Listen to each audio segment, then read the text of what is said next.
देख रहे हैं एनटीवी 24 न्यूज और मैं हूं श्रावणी पवार। महाराष्ट्र में अपराध की हर बड़ी वारदात, पुलिस की कार्रवाई, कानून व्यवस्था से जुड़े अहम अपडेट और दिन भर की सबसे बड़ी क्राइम खबरें लेकर हम हाजिर हैं। आइए शुरुआत करते हैं आज की टॉप क्राइम हेडलाइन से। एक नजर आज की प्रमुख सुर्खियों पर। नागपुर के एक ही परिवार के 5 सदस्य लापता, आखिरी मोबाइल लोकेशन पुणे में, कर्ज का एंगल जांच में। केतन अग्रवाल हत्याकांड, सिया और चेतन की नार्को टेस्ट पर कोर्ट का बड़ा फैसला, 14 दिन की न्यायिक हिरासत। पुणे में स्टील कारोबारी के गोदाम पर फायरिंग मामले में बड़ा खुलासा, राजस्थान से एक आरोपी गिरफ्तार। तो ये थी इस वक्त की बड़ी सुर्खियां। अब बताते हैं हर खबर विस्तार से। नागपुर के धंतोली इलाके से एक ही परिवार के 5 सदस्यों के रहस्यमय ढंग से लापता होने की सनसनी फैल गई है। 24 जून की शाम घर से निकले परिवार का अब तक कोई सुराग नहीं मिला। पुलिस के अनुसार मोबाइल की आखिरी लोकेशन पुणे में मिली है। शुरुआती जांच में भारी कर्ज का एंगल भी सामने आया है। नागपुर के धंतोली क्षेत्र से एक ही परिवार के 5 सदस्यों के अचानक लापता होने का मामला सामने आया है, जिससे इलाके में चिंता और हलचल का माहौल है। जानकारी के मुताबिक दुर्गा सदन निवासी हर्षव परसवानी, जितेंद्र परसवानी, इशिता परसवानी, खुशी परसवानी और कृष्णा परसवानी 24 जून की शाम करीब 6 बजे घर से निकले थे, लेकिन उसके बाद वापस नहीं लौटे। कई दिनों तक तलाश के बावजूद उनका कोई पता नहीं चलने पर परिजनों ने 29 जून को धंतोली पुलिस स्टेशन में गुमशुदगी की शिकायत दर्ज कराई। पुलिस की प्रारंभिक जांच में सामने आया कि परिवार के एक सदस्य पर भारी कर्ज होने की जानकारी मिली है। इसी कारण कर्जदाताओं के दबाव से बचने के लिए परिवार के घर छोड़ने की आशंका भी जांच के दायरे में है। तकनीकी जांच में परिवार के मोबाइल फोन की आखिरी लोकेशन पुणे में मिली है।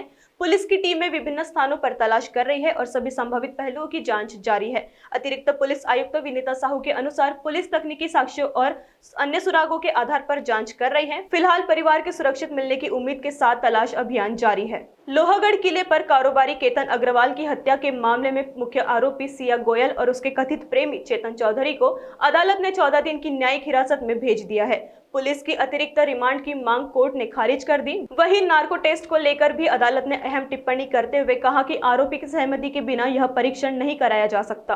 केतन अग्रवाल हत्याकांड में अदालत से बड़ा फैसला सामने आया है। लोहागढ़ किले पर कथित तौर पर केतन अग्रवाल की हत्या के आरोप में गिरफ्तार सिया गोयल और उसके कथित प्रेमी चेतन चौधरी को अदालत ने 14 दिन की न्यायिक हिरासत में भेज दिया है। सुनवाई के दौरान पुलिस ने दोनों आरोपियों की 3 दिन की अतिरिक्त पुलिस रिमांड मांगी। पुलिस का कहना था कि सिया का दूसरा मोबाइल बरामद हुआ है, जिससे डिलीट किया गया डेटा रिकवर किया गया है। जांच एजेंसियों के मुताबिक दोनों आरोपियों ने बातचीत में सांकेतिक भाषा का इस्तेमाल किया, जिसे डिकोड करने के लिए आमने सामने पूछताछ जरूरी है। हालांकि बचाव पक्ष ने दलील दी कि सिया जांच में पूरा सहयोग कर रही है और मोबाइल पहले से ही पुलिस के कब्जे में है। ऐसे में अतिरिक्त पुलिस हिरासत की आवश्यकता नहीं है। सुनवाई के दौरान नार्को टेस्ट का मुद्दा भी उठा। अदालत ने स्पष्ट किया कि आरोपी की सहमति के बिना नार्को टेस्ट नहीं कराया जा सकता। वहीं सरकारी पक्ष ने फिलहाल नार्को टेस्ट की आवश्यकता नहीं होने की बात कही। अब पुलिस को फॉरेंसिक और डिजिटल साक्ष्य की रिपोर्ट का इंतजार है। जांच एजेंसियों का कहना है कि मोबाइल डेटा, चैट और अन्य डिजिटल सबूतों की कानूनी पुष्टि रिपोर्ट आने के बाद ही आगे की कार्रवाई की जाएगी। पुणे में स्टील कारोबारी के गोदाम पर करोड़ों रुपए की रंगदारी के लिए हुई फायरिंग मामले में पुलिस को बड़ी सफलता मिली है। राजस्थान से एक आरोपी को गिरफ्तार किया गया है। पुलिस के मुताबिक आरोपी का संबंध लॉरेंस बिश्नोई गैंग के नाम पर की गई कथित रंगदारी से जुड़ा हुआ बताया जा रहा है। पुणे के उरुड़ी देवाची इलाके में स्टील कारोबारी के गोदाम पर हुई फायरिंग मामले में पुलिस ने बड़ी कार्रवाई करते हुए राजस्थान से एक आरोपी को गिरफ्तार किया है। पुलिस के अनुसार 22 जून की रात गोदाम के बाहर फायरिंग कर करोड़ों रुपए की रंगदारी की मांग की गई थी। कथित तौर पर लॉरेंस बिश्नोई गैंग के नाम पर कारोबारी को धमकी देकर इलाके में दहशत फैलाने की कोशिश की गई थी।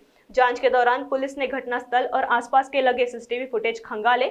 आरोपी के भागने के पूरे रूट को ट्रैक किया गया। पुलिस के मुताबिक आरोपी पहले मोटरसाइकिल छोड़कर 2 ऑटो रिक्शा से निकला, फिर कैब से नासिक पहुंचा और वहां से बस के जरिए सूरत होते हुए राजस्थान फरार हो गया। तकनीकी साक्ष्य और मुखबिर की सूचना के आधार पर पुलिस की विशेष टीम ने राजस्थान पंजाब सीमा के पास से आरोपी पवन कुमार को गिरफ्तार कर लिया। प्रारंभिक जांच में सामने आया कि पवन कुमार पहले उरुड़ी देवाची की एक कंपनी में मजदूर के रूप में काम कर चुका था। स्थानीय इलाके की जानकारी होने के कारण उसने कथित तौर पर गोदाम की रेकी कर गैंग को सूचना दी थी। पुलिस अब इस पूरे नेटवर्क और अन्य फरार आरोपियों की तलाश में जुट चुकी है।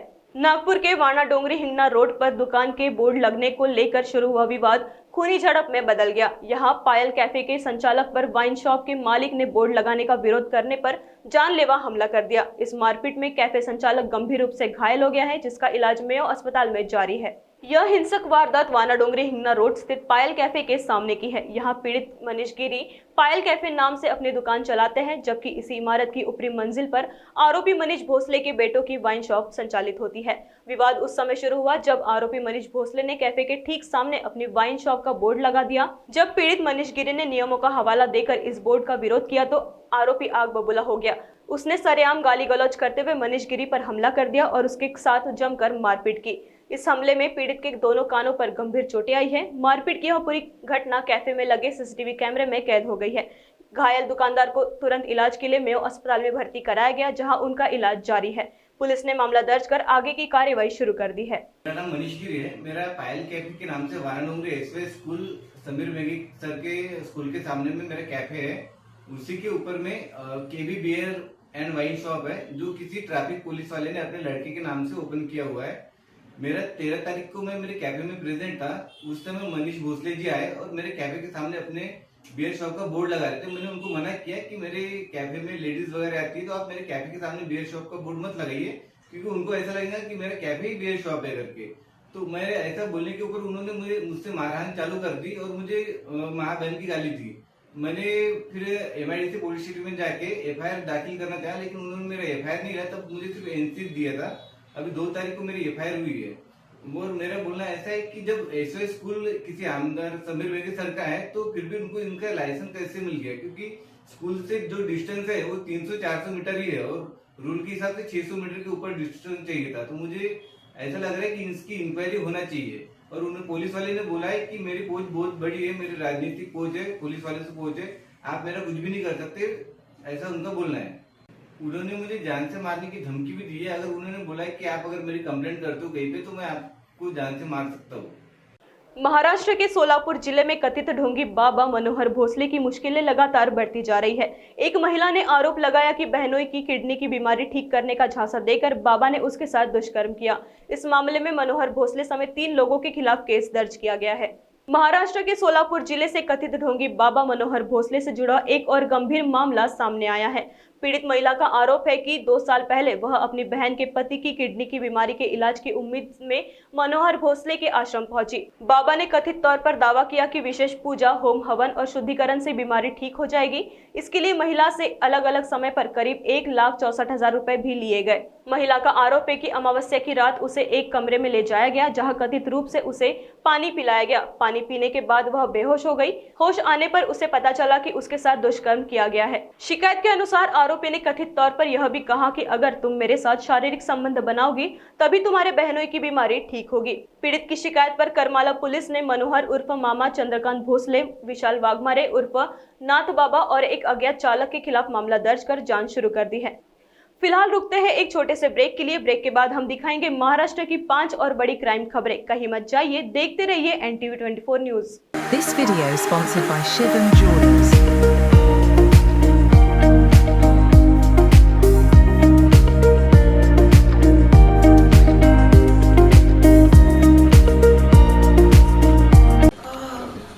बॉस ने मीटिंग बुलाई। बाहर उठो बैठ। तकलीफ उठने बैठने की नहीं, तकलीफ बवासीर की है। बवासीर फिशर भगंदर पाइलोनियल साइंस का आयुर्वेद तथा आधुनिक लेजर से उपचार। कॉल या विजिट करें www.pilesfistulacure.com।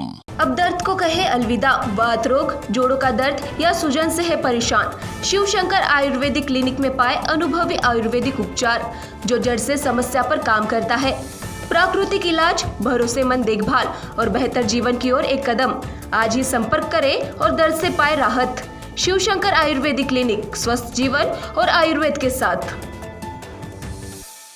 ब्रेक के बाद आपका फिर से स्वागत है। अब रुक करते हैं महाराष्ट्र की बाकी बड़ी क्राइम खबरों का। महाराष्ट्र के भूसावड़ में एक ऑन ड्यूटी रेलवे कर्मचारी की निर्मम हत्या से सनसनी फैल गई है। जल शुद्धिकरण केंद्र में ड्यूटी के दौरान कर्मचारी के सिर पर लोहे की पट्टी से हमला कर उसकी हत्या कर दी गई। पुलिस ने मामले में एक संदिग्ध को हिरासत में लिया है। शहर में पिछले 7 दिनों में यह दूसरी हत्या है। जलगांव जिले के भूसावड़ शहर में एक रेलवे कर्मचारी की हत्या से इलाके में दहशत का माहौल है। मृतक की पहचान 58 वर्षीय प्रसाद यशवंत कुलकर्णी के रूप में हुई है, जो मध्य रेलवे के जल शुद्धिकरण केंद्र में ड्यूटी पर तैनात थे। पुलिस के मुताबिक शनिवार रात करीब 8:30 से 9 बजे के बीच प्रसाद कुलकर्णी अपने कार्यालय में मौजूद थे। इसी दौरान आरोपी ने कथित तौर पर वही रखी लोहे की पट्टी से उनके सिर पर वार कर दिया। गंभीर चोट और ज्यादा खून बहने के कारण उनकी मौके पर ही मौत हो गई। घटना के बाद पुलिस ने त्वरित कार्रवाई करते हुए करीब 30 वर्षीय आकाश गोरखा नामक संदिग्ध को हिरासत में लिया है। उससे पूछताछ जारी है और हत्या के पीछे की वजह पता लगाया जा रहा है। गौरतलब है कि भुसावल में पिछले 7 दिनों के भीतर यह दूसरी हत्या है। इससे पहले 28 जून को एक गैरेज संचालक की हत्या का मामला सामने आया था। लगातार हो रही हत्या की घटनाओं से शहर में कानून व्यवस्था को लेकर चिंता बढ़ गई है। महाराष्ट्र में एक बड़े भ्रष्टाचार मामले ने सनसनी फैला दी है। देवलाड़ी कैंट बोर्ड के पूर्व सीईओ और 2000 बैच के अधिकारी अजय कुमार पर आय से अधिक संपत्ति रखने का आरोप लगा है। सीबीआई के मुताबिक जिसने नौकरी की शुरुआत में सिर्फ 52,000 रुपए की संपत्ति घोषित की थी, उसकी संपत्ति 10 साल में बढ़कर 5.59 करोड़ रुपए तक पहुंच गई। मामले में उनकी पत्नी और मां को भी सह आरोपी बनाया गया। देवलाली कैंट बोर्ड के पूर्व सीईओ और 2012 बैच के अधिकारी अजय कुमार के खिलाफ सीबीआई ने आय से अधिक संपत्ति के मामले में एफआईआर दर्ज की है। सीबीआई के अनुसार जनवरी 2014 में अजय कुमार ने अपनी कुल संपत्ति सिर्फ 52,428 रुपए बताई थी, लेकिन अगले 10 वर्षों में उनकी संपत्ति बढ़कर करीब 5 करोड़ 59 लाख रुपए तक पहुंच गई है। जांच में यह भी सामने आया कि इसी दौरान उन्होंने 5 करोड़ 17 लाख रुपए से अधिक खर्च किए, जबकि उनके वैध आय स्रोत इस तरह की संपत्ति और खर्च का समर्थन नहीं करते। सीबीआई का दावा है कि अधिकारी अपनी आय के आधार पर केवल सीमित बचत ही कर सकते हैं, लेकिन जांच में करीब 5 करोड़ 72 लाख रुपए की कथित बेहिसाबी संपत्ति सामने आई। इस मामले में उनकी पत्नी स्मिता कुमारी और मां निर्मला देवी को भी सह आरोपी बनाया गया है। आरोप है कि उन्होंने संपत्ति और वित्तीय लेन देन के प्रबंधन में भूमिका निभाई। फिलहाल सीबीआई पूरे मामले की जांच कर रही है। अंतिम निष्कर्ष जांच और न्यायिक प्रक्रिया पूरी होने के बाद ही सामने आएगी। महाराष्ट्र के कोल्हापुर से एक बेहद हैरान और विचलित करने वाली घटना सामने आई है। यहाँ एक कलयुगी पिता ने अपनी ही 2 नाबालिग बेटियों को हवस का शिकार बनाने की कोशिश की। विरोध करने पर आरोपी बेटियों को जान से मारने की धमकी देता था। पीड़ित लड़कियों ने जब इस बात की जानकारी अपनी मां को दी तो मां की शिकायत पर गांधीनगर पुलिस ने आरोपी पिता को गिरफ्तार कर लिया। महाराष्ट्र के कोल्हापुर जिले में रिश्तों को कलंकित करने वाला एक सनसनीखेज मामला सामने आया है, जहां एक सगे पिता पर अपनी ही 2 नाबालिग बेटियों पर अत्याचार करने का आरोप लगा है। यह घिनौना कृत्य पिछले साल नवंबर 2025 से अप्रैल 2026 के बीच का बताया जा रहा है। पुलिस के मुताबिक कोल्हापुर शहर के पास एक गाँव में रहने वाले इस शख्स ने अपनी 13 साल की बेटी के साथ दुष्कर्म किया। इसके बाद अप्रैल महीने में उसने अपनी दूसरी 16 वर्षीय बेटी के साथ भी ऐसा ही घिनौना कृत्य करने का प्रयास किया। जब बड़ी बेटी ने इसका कड़ा विरोध किया तो आरोपी पिता ने उसे गाली गलौज की और किसी को भी बताने पर जान से मारने की धमकी दी। डरी सहमी बच्चियों ने आखिरकार इस प्रताड़ना के बारे में अपनी मां को खुलकर बताया। बेटियों की आपबीती सुनकर मां तुरंत पुलिस स्टेशन पहुंची और पति के खिलाफ मामला दर्ज कराया। गांधीनगर पुलिस ने त्वरित कार्रवाई करते हुए आरोपी को गिरफ्तार कर लिया और मामले की आगे की जांच जारी है। रायगढ़ जिले के पनवेल शहर थाना क्षेत्र के कुंडेवहाड़ गांव में हुई हत्या और लूट की इस वारदात ने पूरे इलाके को झकझोर कर रख दिया है। मृतक महिला की पहचान 55 वर्षीय संगीता नामदेव मात्रे के रूप में हुई है, जो घर में अकेली रहती थी। प्रारंभिक जानकारी के अनुसार घटना वाले दिन दोपहर के समय महिला घर में अकेली थी। इसी दौरान चोरी की नीयत से एक अज्ञात बदमाश उनके घर में घुसा। जब महिला ने उसका विरोध किया तो आरोपी ने उसका गला दबाकर उसकी हत्या कर दी। वारदात को अंजाम देने के बाद आरोपी घर में रखी सोने की चैन, मंगलसूत्र, अंगूठिया और कान के आभूषण सहित करीब 1,55,000 रुपए के गहने लेकर मौके से फरार हो गया। घटना की सूचना मिलते ही पनवेल शहर पुलिस थाने की टीम घटनास्थल पर पहुंची। पुलिस ने मौके का पंचनामा किया और शव को पोस्टमार्टम के लिए भेज दिया। इस मामले में हत्या और चोरी का मामला दर्ज कर जांच शुरू कर दी गई है। पुलिस आसपास के लगे सीसीटीवी फुटेज खंगाल रही है और तकनीकी साक्ष्य के आधार पर आरोपी की तलाश में जुटी है। वहीं कुछ संदिग्धों को पूछताछ के लिए हिरासत में लिए जाने की भी जानकारी सामने आई है। पुलिस का कहना है कि मामले की हर पहलू से जांच की जा रही है और जल्द ही आरोपी को गिरफ्तार करने का प्रयास किया जा रहा है। नागपुर के मानकापुर थाना क्षेत्र के गोधनी रेलवे स्थित जमील सोसाइटी इलाके में प्रेम संबंध को लेकर एक दिल दहला देने वाली वारदात सामने आई है। यहां 43 वर्षीय मेहताब सिंह चौधरी की कथित तौर पर कुल्हाड़ी से हमला कर हत्या कर दी गई। इस मामले में पुलिस ने रोहित गौतम को गिरफ्तार कर लिया है। पुलिस के अनुसार मेहताब सिंह चौधरी की बेटी और रोहित गौतम के बीच पहले से प्रेम संबंध थे। जब इस रिश्ते की जानकारी परिजनों को मिली तो मेहताब सिंह ने अपनी बेटी की शादी किसी अन्य युवक से करा दी। शादी के बाद महिला को एक बेटा भी हुआ, लेकिन पति पत्नी के बीच विवाद बढ़ने पर वह मायके लौट आई। बताया जा रहा है कि मायके आने के बाद महिला फिर से रोहित गौतम के संपर्क में आई और दोनों लिव इन रिलेशनशिप में रहने लगे। इस रिश्ते का मेहताब सिंह लगातार विरोध कर रहे थे। इसी बात को लेकर दोनों पक्षों के बीच तनाव बढ़ता गया। आरोप है कि इसी विवाद के चलते रोहित गौतम ने मेहताब सिंह चौधरी पर कुल्हाड़ी से हमला कर दिया, जिससे उनकी मौके पर ही मौत हो गई। घटना की सूचना मिलते ही मानकापुर पुलिस घटनास्थल पर पहुंची। पुलिस ने शव को पोस्टमार्टम के लिए भेजकर हत्या का मामला दर्ज किया और आरोपी को गिरफ्तार कर लिया। फिलहाल पुलिस मामले की सभी पहलुओं से जांच कर रही है। फिलहाल इस बुलेटिन में इतना ही। अपराध से जुड़ी हर बड़ी खबर और पुलिस कार्रवाई के ताजा अपडेट के लिए जुड़े रहिए NTV 24 न्यूज के साथ।